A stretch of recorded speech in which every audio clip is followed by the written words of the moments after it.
natin yan sa lahat po ng barangay.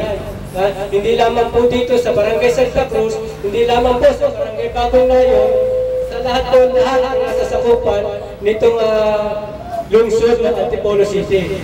Para po tayo ay makatulong sa kanila. Ang bawat po sa atin ay may tungkulin sa ating pamahalaan. Pero voluntary po tayo, hindi po tayo maghahangat dito ng anumang sweldo. Tayo po ay walang sweldo, tayo po ay walang inaasahan sa ating gobyerno. Natutuwa nga po sila sa atin. Ang bakit po kamo, sapagkat ang kapulisan po ay kulang na kulang dito sa atin. Pero sa pamamagitan po natin, ang pulis natin ay napapawasan ang kanilang mga minamanmanan o minomonitor.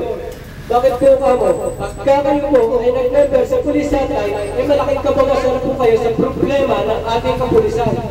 Dahil kayo po ay isa na rin po sa mga nagmomonitor.